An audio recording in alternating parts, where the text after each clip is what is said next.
bem? Sou o professor Diogo Lopes aqui, mais uma aula com os senhores. Hoje a gente vai falar sobre a lei de improbidade administrativa. Então já pega esse seu material que a gente vai falar aqui sobre a lei 8429 de 92, que sofreu uma alteração em 2021 pela lei 14.230. Ela mudou drasticamente o conteúdo da lei de improbidade, é o que a doutrina está chamando de nova lei de improbidade administrativa. Ou seja, o conteúdo é novo, mas a roupagem é antiga, porque o número da lei lá no site do Planalto é a lei 8429 de 92, tá? O número da lei é a mesma, mas o conteúdo alterou da água para o vinho. É o que a gente vai ver aqui, então, a partir de agora. Primeiro ponto aí, pessoal, vamos falar aqui da introdução, que são os aspectos constitucionais e o conceito do ato de improbidade administrativa. Então, vamos falar aqui da previsão constitucional do ato de improbidade administrativa e quais são as suas consequências. Quem nos traz essas consequências é o artigo 37, parágrafo 4º do texto constitucional. Lá no artigo 37, parágrafo 4º, ele diz que o ato de improbidade administrativa pode ter 5 consequências. Quais são? Muito bem, a gente traz aqui como dica mnemônica o Paris. Paris. O que é o Paris? Então, Paris. Olha, o Paris nada mais é do que as iniciais das consequências. Lembrando que eu não utilizei a expressão sanção. Por quê? Tem aqui algumas consequências que são visualizadas, né, no artigo 37, parágrafo 4º. Primeiro, perda do cargo, perda da função pública. Perda da função pública. Então, é possível que o agente do ato de improbidade administrativa, ele tenha como consequência aqui a perda da função. Isso aqui é sanção, né? Então, como sanção, a perda da função pública. O A vem de ação penal. Na verdade, ação penal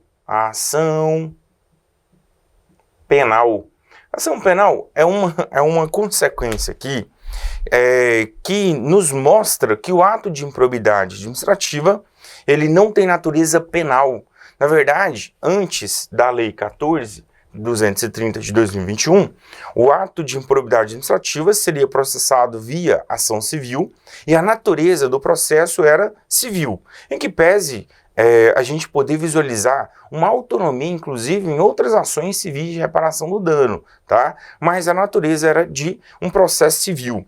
Com o advento da lei 14.230, eu sei, a gente muda o nome ali, mas na essência continua a mesma coisa. Mas a própria lei, na sua prova, se cair, ela fala que não tem mais natureza civil, tem natureza sancionatória. Então, a ação de improbidade administrativa não tem mais natureza civil, tem natureza sancionatória. E se o objetivo for apenas a reparação civil dos danos, deve-se promover uma ação autônoma civil. Entendeu? Então, a natureza, ela é sancionatória, então, e ela também tem essa autonomia em relação às demais instâncias. Então, aplica-se o princípio da independência das instâncias aqui, podendo o indivíduo responder pelo ato de improbidade administrativa no aspecto administrativo, lá na corregedoria, no aspecto civil.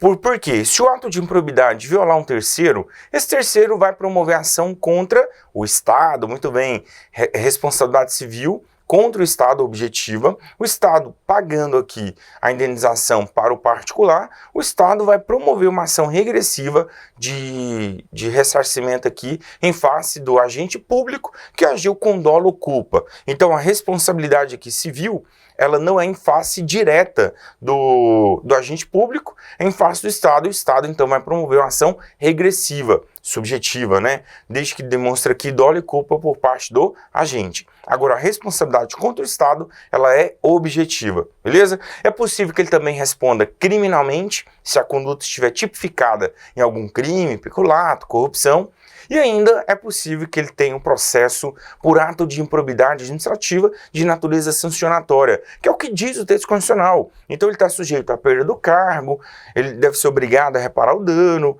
pode ter a suspensão dos direitos políticos sem prejuízo da ação penal. Então a ação penal aqui ela é autônoma em relação ao ato de improbidade administrativa. Próxima consequência é a obrigação de reparar o dano, é o ressarcimento ao erário, ressarcimento ao erário, ressarcimento do dano aqui causado pelo ato de improbidade administrativa. Lembrando que o texto constitucional, no parágrafo 5º do artigo 37, ele diz pra gente que a obrigação, a ação que visa o ressarcimento ao erário aqui, ela é imprescritível. Lembrando que o STF diz o seguinte, se o ato, agora a gente não pode falar de ato de improbidade administrativa culposo, né? Se o ato que gera lesão ao erário for culposo, por quê? Estou falando que não pode mais. Porque a nova lei 14.230 acabou com ato de improbidade administrativa culposo. Todos os atos hoje de administrativa são o quê? Doloso. Todos os atos de improbidade administrativa são dolosos. Beleza? Então, se o ato que causa lesão ao erário for de natureza culposa, então a ação de reparação do dano, ela tem um prazo prescricional de 5 anos. Então seria uma ação de ressarcimento ao erário doloso, aí ele não teria prazo prescricional, aí seria imprescritível nos termos do artigo 37, parágrafo 5º aqui do texto constitucional. Belezinha? Só, dando continuidade, a gente tem aqui como consequência também do texto constitucional a indisponibilidade de bens. Indisponibilidade de bens. Que, na verdade, a indisponibilidade de bens aqui seria uma medida cautelar, né? Nem seria sanção, seria medida cautelar aqui, que seria a indisponibilidade de bens. E, por fim, a suspensão dos direitos políticos. Suspensão dos direitos políticos. Suspensão dos direitos políticos. Olha, tanto o artigo 37, parágrafo 4º, traz essa dicção, quanto o artigo 15, inciso 5 do texto constitucional, diz o quê? Que o ato de improbidade administrativa tem como consequência a suspensão dos direitos políticos, tá? Então as consequências aqui são paris, beleza? Lembrando que nem tudo aqui é sanção, tá? Beleza? São consequências que o texto constitucional traz pra gente mínimas do ato de improbidade administrativa. Belezinha? Só, então é o que a gente tinha aqui para falar da previsão constitucional. Vamos agora falar do conceito do ato de improbidade administrativa. E já entramos aqui de cabeça, né, na lei. Então o conceito do ato de improbidade administrativa está previsto aqui no artigo 1º, parágrafo 1º da LIA, né, da Lei de Improbidade Administrativa. Olha, o artigo 1º, parágrafo 1º fala que considera-se ato de improbidade administrativa as condutas dolosas tipificadas nos artigos 9º, 10 e 11 da Lei de Improbidade Administrativa. Aí tem um salvo, né? Salvo leis especiais. Salvo a previsão prevista em leis o quê? Especiais, tá? Então, o texto da LIA estabelece que se eu estiver falando de ato de improbidade administrativa, são condutas dolosas previstas nos artigos 9º, que é o ato de improbidade que gera enriquecimento ilícito, 10, que gera o prejuízo para o erário, dano ao erário, e o 11, violação dos princípios. Então, seriam só essas condutas aqui, de acordo com a LIA, ressalvado, lógico, a previsão de atos de improbidade administrativa prevista em legislação extravagante, né, em leis especiais, e todas essas condutas devem ser dolosas. Então, só existe hoje, nos termos da Lei de Improbidade Administrativa, alterada pela Lei 14.230 aqui, apenas condutas dolosas de ato de improbidade administrativa aqui. Belezinha, pessoal? Então, esse é o conceito que a lei traz pra gente. São as condutas, ações e omissões dolosas tipificadas nos artigos 9º, 10 e 11 salvo, lógico, legislação que especial, trazendo previsões específicas. E sim, existem atos de improbidade administrativa fora da lei de improbidade administrativa. Belezinha? Pessoal, vamos agora para o conceito de dolo, né? Porque ele traz para a gente que a conduta deve ser o quê? Dolosa. Mas a antiga lei, ela trazia a possibilidade culposa e dolosa, mas não conceituava. Hoje, a nova lei trouxe para a gente a previsão aqui do ato apenas da modalidade dolosa e conceitou para a gente o que significa o quê? O dolo. E, na verdade, o conceito aqui é o mesmo conceito que a gente já estuda no direito penal. Sim, eu sei, não tem o conceito de dolo no Código Penal. No Código Penal tem apenas o conceito de crime doloso. Lá no artigo 18, inciso 1, ele diz que o crime será doloso quando a gente quer o resultado ou assume o risco de produzi-lo, tá? Trazendo lá pra gente o dolo direto, explicado pela teoria da vontade, e o dolo eventual, explicado pela teoria do assentimento ou consentimento, lá no Código Penal. Agora eu pergunto, o que é o dolo?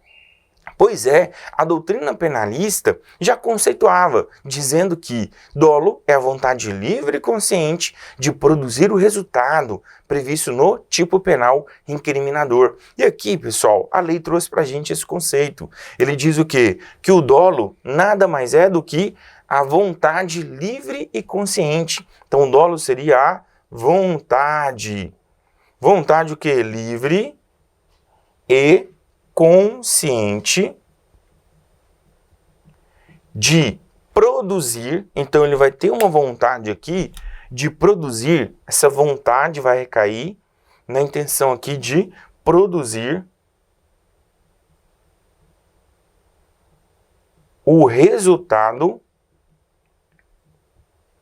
previsto, produzir o resultado previsto na lei, tá? Previsto aqui nos tipos penais previstos nos artigos 9º, 10 e 11, tá? Eu coloquei aqui na LIA. E o próprio texto fala assim, ó, não basta a voluntariedade do agente, não bastando a voluntariedade do agente, não bastando a voluntariedade. Ou seja, ele tem que ter a intenção, ele tem que ter o dolo de buscar o resultado previsto lá nos artigos 9º, 10 e 11 da Lei de Improbidade Administrativa, tá? Ele tem que ter a vontade de concorrer para o ato, não bastando a sua conduta ser o quê? Voluntária. Tem que ter a vontade livre e consciente de produzir o resultado. Esse é o conceito, então, de dolo, tá? Vontade é o elemento volitivo do dolo e a consciência é o elemento o quê? Intelectivo. Então esse é o conceito que a lei traz aqui pra gente de dolo para caracterizar então os atos de improbidade o quê? Administrativa, tá? Pelo amor de Deus, não basta aqui, ó, não basta a voluntariedade do agente, tá? Voluntariedade aqui do agente. Tamo junto? Pessoal, e aí? A gente vai visualizar aqui o bem jurídico, e já antecipando a observação que eu coloquei aqui, lá, que está lá dentro do dispositivo do artigo 11, né, que ele traz para a gente a previsão da Convenção contra a Corrupção. A Convenção onusiana, né, da Organização das Nações Unidas contra a Corrupção, ela estabelece que, para caracterizar ato de improbidade administrativa, não basta ter o dolo genérico, tem que ter um dolo específico, ou a gente tem que agir com o fim de obter proveito ou benefício indevido, tá? Então, só vai caracterizar qualquer ato de improbidade do artigo 9º, do artigo 10 ou do artigo 11, se, e tão somente se, ele agir com fim específico de obter proveito ou benefício indevido aqui, belezinha? Então, a gente vai falar desse elemento subjetivo específico, tá? Que não está aqui no conceito de dolo. Se cai o conceito de dolo, é esse. Vontade livre e consciente de produzir o resultado. E o artigo 1º, parágrafo 1º, diz que o ato de improbidade é qualquer conduta dolosa, buscando aqui os fins previstos nos artigos 11, 10 e 11 da LIA, salvo, lógico, a previsão específica na legislação que é extravagante, tá? Só, o próximo tópico aí no nosso material, vamos falar aqui agora do bem jurídico protegido. Bem jurídico protegido é o direito que a gente protege aqui. E qual é o bem jurídico protegido pela lei de improbidade administrativa? Pois é, a doutrina, ela tinha um trabalho, né, de tentar descrever qual é o bem jurídico. A nova lei, que é a Lei 14.230, ela alterou a Lei 8.429, né, trazendo aqui expressamente qual é o bem jurídico tutelado, qual o direito protegido pela LIA, né, pela Lei de Improbidade Administrativa. Então, olha, a gente vai ter aqui o bem jurídico caracterizado pelas seguintes expressões. Consiste em bem jurídico protegido o quê? A probidade na organização do Estado, né, e nas funções estatais. Então, a probidade, a gente protege a probidade na organização e nas funções do Estado, beleza? Também é bem jurídico aqui protegido a integridade do patrimônio público e social. Integridade, então, do patrimônio público e social. Belezinha? Fechou?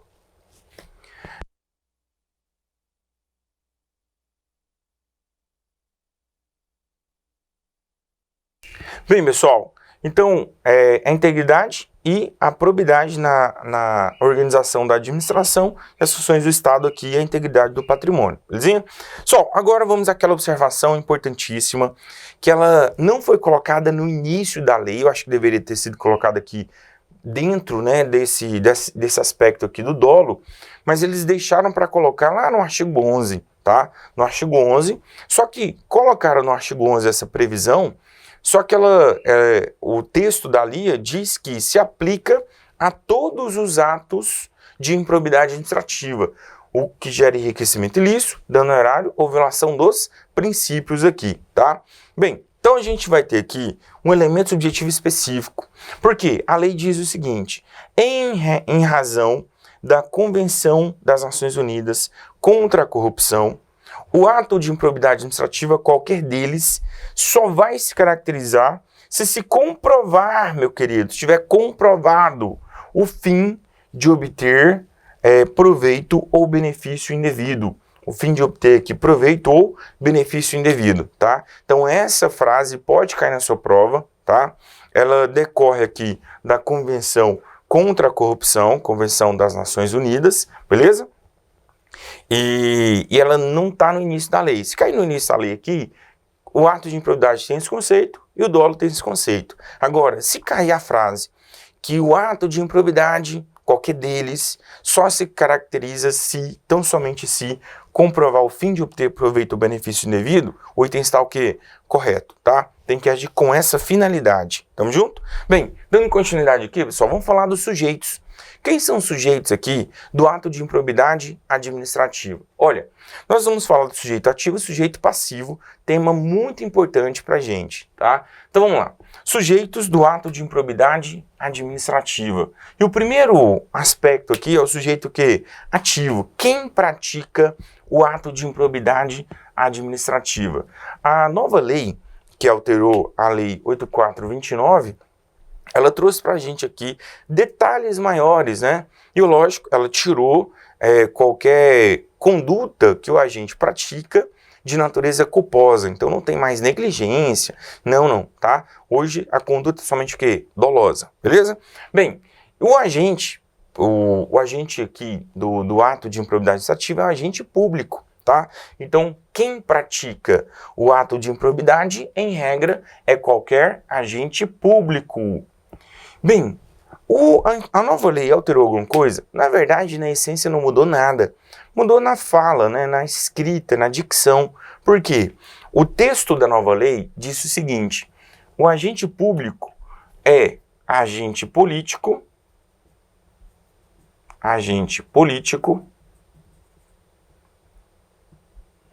ou agente público, ou servidor público, né? Servidor. Professor, mas já tinha essa frase? Não tinha. Mas o antigo conceito já abrangia, né? Então, é agente político ou servidor público, ou ainda qualquer agente que exerça cargo, emprego ou função, ou ainda qualquer agente que exerça cargo, emprego ou função por designação, eleição. Aí ele estabelece até uma interpretação na lógica, né? Trazendo lá exemplos, fechando com a fórmula genérica ou qualquer outro tipo de vínculo com a administração pública. Então, quem exerce cargo, emprego ou função, ainda que transitoriamente, então de forma transitória ou efetiva,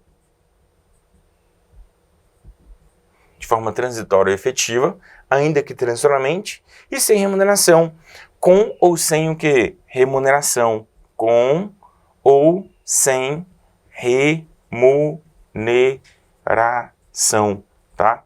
Então, o conceito, pessoal, permaneceu o mesmo. Ele só trouxe dois exemplos de agente aqui, que caracteriza aqui de forma expressa, que é o servidor público e o agente político. Então, só exteriorizou dois conceitos, o agente político. Quem que é o agente político? É o detentor de poder, né? Presidente da República, deputado, senador, membros do Poder Judiciário, juízes, ministros do Judiciário, membros do Ministério Público, são agentes políticos, tá? Os agentes políticos também podem praticar aqui ato de improbidade administrativa. E o servidor público também, ou qualquer outro que exerça por designação, eleição, por concurso público aqui, enfim, tá? Cargo, emprego ou função. Ainda que transitoriamente, então pode ser a título transitório ou a título efetivo, tá? Não precisa ser efetivo apenas, com ou sem remuneração, ainda que sem remuneração. Então pode ser com ou sem remuneração, beleza? Então ele pode trabalhar a título gratuito, que ele vai ser considerado o quê? Agente público aqui, e será caracterizado o quê? Sujeito ativo do ato de improbidade administrativa, caso ele pratique aqui qualquer ato previsto nos artigos 9, 10 e 11, na modalidade dolosa, tá? Belezinha? Só, agora, o agente político, ele sempre vai responder? Não, tem um que não, tá? Então, o agente político é aquele detentor de poder, tá? Ele já respondia por vários julgados do STF, do STJ, tá? Já respondia por ato de improbidade administrativa, mas sempre teve e continua tendo aqui, pessoal, uma ressalva. O agente político, salvo o presidente da República. Presidente da República. Por que o presidente da República não responde por ato de improbidade administrativa? Porque nos termos do artigo 85, da Constituição Federal, os atos do presidente que violam a Constituição, especialmente os atos que atentam contra, dentre outros, a probidade caracteriza o quê? Crime de responsabilidade. Então vai caracterizar aqui o crime de responsabilidade. Então, o presidente da República, ele é o único agente político que não responde pelo ato de improbidade, porque dentre as condutas que ele pratica, prevista aqui como crime de responsabilidade, no artigo 85 da CF, a gente tem um ato de improbidade administrativa. Então, se ele praticar ato de improbidade, ele não responde pelo ato de improbidade, ele vai responder pelo crime de responsabilidade, tá? E vai ser processado por quem? Pelo Senado Federal, desde que a Câmara dos Deputados autorize por 2/3 de seus membros. Sendo a condenação pelo Senado, pressupondo aqui 2/3 dos membros do Senado, e as penas que o Senado pode impor são perda do cargo e inabilitação para exercer função pública pelo prazo de 8 anos, tá? Pelo prazo de 8 anos, belezinha? Fechou? Só, então, o presidente é o único que não responde aqui por ato de improbidade. Mesmo antes do advento dessa lei, o STF já dizia, qualquer agente político pode responder por ato de improbidade nos termos da LIA, salvo o presidente. E aí a nova lei, ela trouxe expressamente aqui o exemplo do agente político, só que a gente continua com essa ressalva, né? O artigo 85 da CF, ele estabelece, né, que o ato de improbidade enseja para o presidente a responsabilidade pelo crime de responsabilidade aqui, que tem natureza de infração político-administrativa. Belezinha? Fechou? Então, um detalhe aqui, pessoal, nesse primeiro sujeito ativo. Segundo sujeito ativo aqui, que a própria lei traz para a gente, que é o particular com vínculo com a administração pública. Particular, que tipo de particular? Olha, pode ser tanto pessoa física, expressão que a lei utiliza, né? Pessoa física ou pessoa que jurídica, que receba aqui recursos da administração mediante o quê?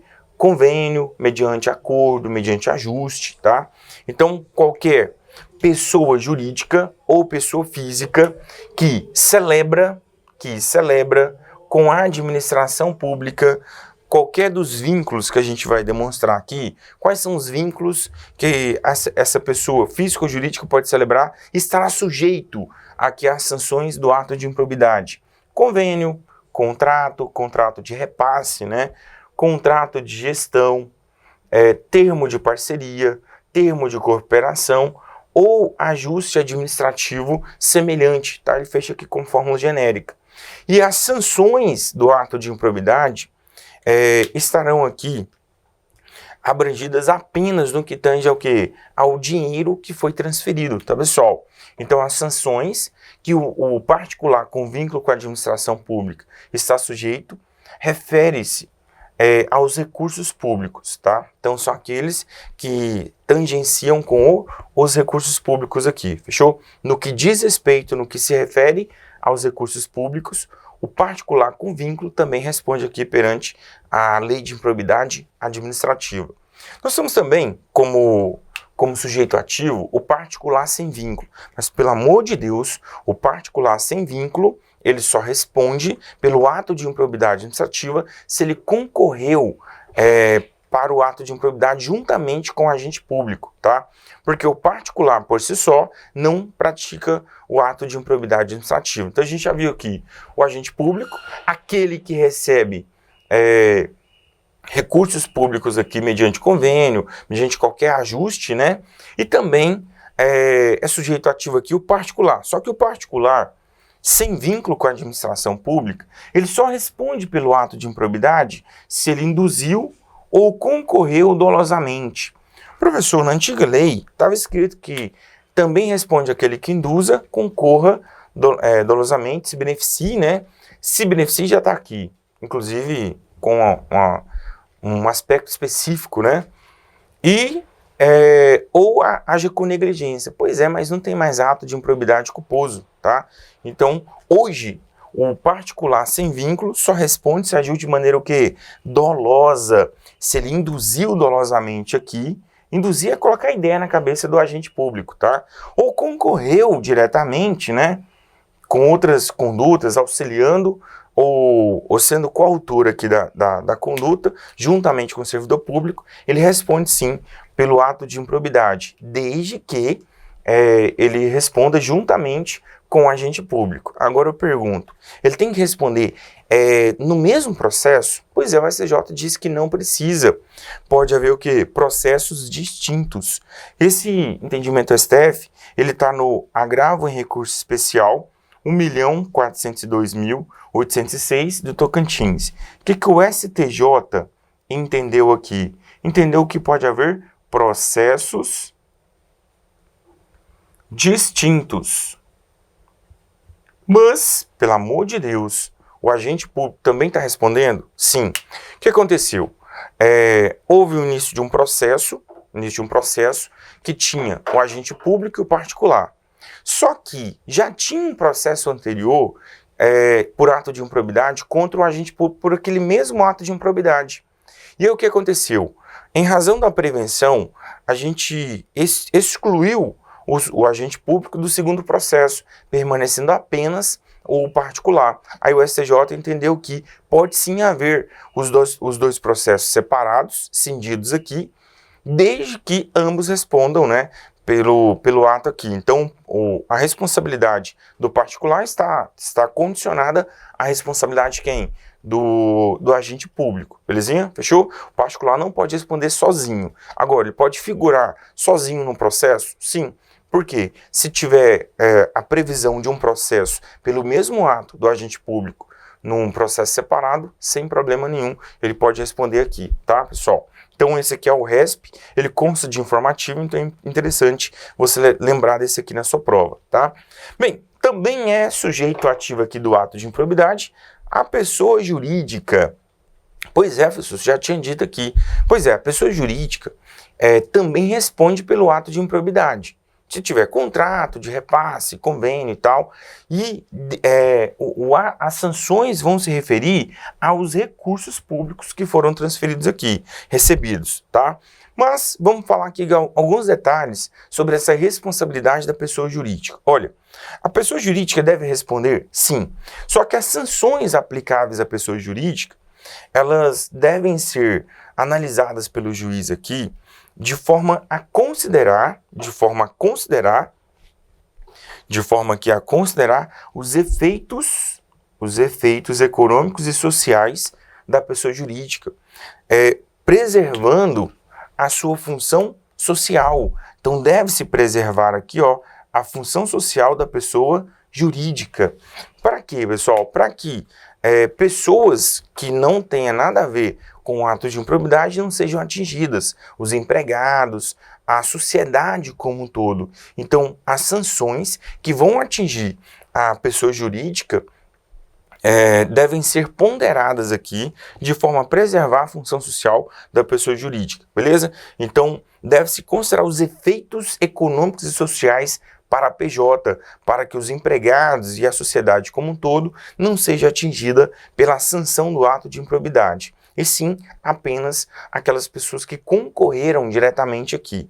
Agora eu pergunto, pessoal, se a pessoa jurídica ela praticou um ato que também configura uma infração prevista na lei anticorrupção, ela vai responder pela infração prevista na lei anticorrupção e na LIA, ou somente na LIA, ou somente na lei anticorrupção. Pois é, meu querido, a gente vai ter aqui um conflito, né, de normas, aparente de normas aqui. E nesse caso a gente vai resolver de que maneira? A própria lei 14.230 resolveu o problema aqui pra gente. Ela falou o seguinte: se o ato da pessoa jurídica estiver descrito na LIA e também na lei anticorrupção, há de preponderar a lei anticorrupção. Então a pessoa jurídica não estará sujeita às sanções da LIA se aquela conduta por ela praticada estiver prevista também na lei anticorrupção. Ela vai responder somente pela conduta prevista na lei anticorrupção aqui, belezinha? Bem, eu pergunto, e os sócios? Pois é, os sócios vão responder pelo ato de improbidade, sócio, diretor, gerente, tá? As pessoas físicas responsáveis pela pessoa jurídica só vão responder, pelo amor de Deus, só responde se tiverem participado e se beneficiado diretamente do ato de improbidade. De novo, só respondem se tiverem participação e benefício direto. E olha, a responsabilidade será nos limites da participação, limitada aqui ao benefício que ela concorreu diretamente. Ah, Então, pelo amor de Deus, só grifa esse negócio aí. Há uma crítica, né, principalmente daqueles professores de improbidade que são promotores, né, porque tem a maioria dos escritores que escrevem sobre a LIA são agentes que atuam, né, na repressão aqui, promotores. E aí há uma crítica muito grande dessa previsão, porque o sócio, o diretor, o gerente aqui, ele, em regra, não vai responder. Ele não responde, só vai responder quem? A pessoa jurídica. Agora, é possível que o sócio, o diretor, o administrador responda desde que comprovada, né, a sua participação e os benefícios diretos E as sanções repercutirão apenas nos limites da sua participação aqui, tá? Então fique ligado nesse detalhe. Só, vamos agora dar continuidade aqui e falar dos sucessores, tá? A antiga lei falava que os sucessores, antiga lei, né, antes da alteração, falava que os sucessores responderiam também pelo ato, só que a nova lei, ela melhorou aqui a dicção, porque os sucessores, os herdeiros, pelo princípio da intranscendência, só vão responder por um aspecto. Qual que é o aspecto? Muito bem, já coloquei no seu material, que os sucessores só responderão pelo ato de improbidade administrativa no que diz respeito à obrigação de reparar o dano. Não estarão sujeitos aqui às demais sanções previstas na lei, tá? Então, não estão sujeitos aqui à suspensão de direitos políticos, às sanções efetivas. Por quê? Porque eles não concorreram. Então, a gente aplica aqui o princípio da intranscendência, aplicando-se aqui o princípio da intranscendência, tá? Princípio da intranscendência. Que diz o princípio da intranscendência lá no artigo 5º, inciso 45 da CF? Ele diz que nenhuma pena passará da pessoa do condenado. E como o ato de improbidade administrativa ele tem natureza aqui, a ação, né, tem natureza sancionatória, então as sanções não podem passar da pessoa do condenado, podendo a obrigação de reparar o dano, e a decretação do perdimento de bens ser transferidos aos sucessores e herdeiros até o limite do valor do patrimônio transferido. Então essa obrigação de reparar o dano, de acordo com o princípio aqui da intranscendência, se limita, né? Está limitada ao valor da herança ou do patrimônio transferido. Ou do patrimônio transferido aqui. Então, pessoal, limitado ao valor da herança ou do patrimônio transferido. Fechou? Belezinha? Então, os sucessores, os filhos, a esposa do agente público que concorreu para o ato de improbidade, estão sujeitos a sanções? Não. Eles só podem sofrer aqui a obrigação de reparar o dano. Então, se o agente público morre, os filhos e herdeiros aqui só responderão pela obrigação de reparar o dano. E limitada ao valor do patrimônio transferido. Belezinha? Limitada aqui ao valor do patrimônio transferido.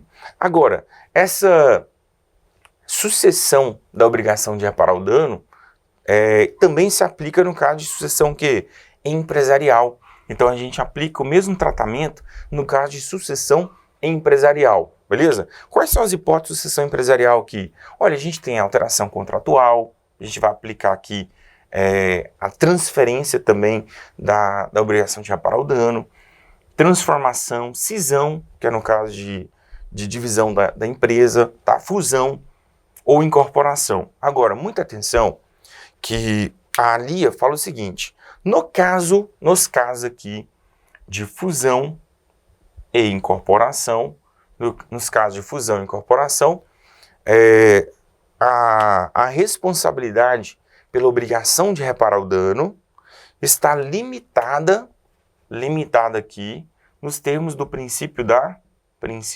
intranscendência. Como assim?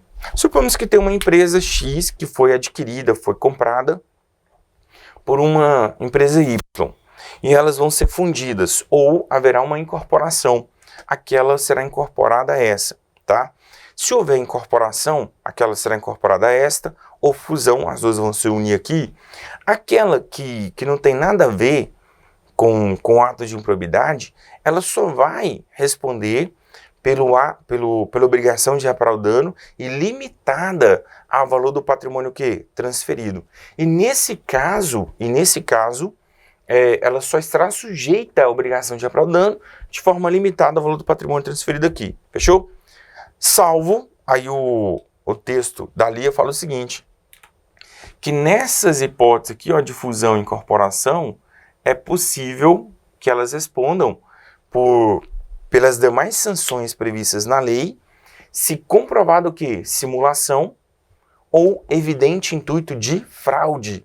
Então, se comprovado que a incorporação ou a simulação se deu para evitar a aplicação das demais sanções aqui, nesse caso, a incorporanda aqui e a fundida, ela vai responder também pelas demais sanções, desde que se comprove o quê? Simulação ou evidente intuito de fraude, beleza? Só, agora para a gente finalizar, vamos falar aqui de sujeitos passivos. Quem são os sujeitos passivos da LIA, né? Quem vai sofrer aqui com o ato de improbidade administrativa? Aí a LIA fala o seguinte, ó, é sujeito passivo, administração direta. Quem que é administração direta? Isso, muito bem, é o medo, né? Município, Estado, DF e União, dos três poderes, pertencente aos três poderes, tá, pessoal? Dos três poderes, de quaisquer dos poderes aqui. Então, poder executivo, legislativo e judiciário da administração direta, ou seja, município, Estado, DF e União. Também é sujeito passivo aqui, é vítima do ato de improbidade da administração aqui, a administração indireta, abrangendo quem? A fundação pública, a autarquia, sociedade de economia mista e empresa pública. Ou seja, a fase, né? Fase dos três poderes. Professor, existe administração direta do poder legislativo, poder judiciário? Existe sim, tá? E dos três poderes, a gente vai ter aqui a administração direta e ela é sujeito passivo aqui de eventual ato de improbidade que administrativa. Também é vítima do ato de improbidade,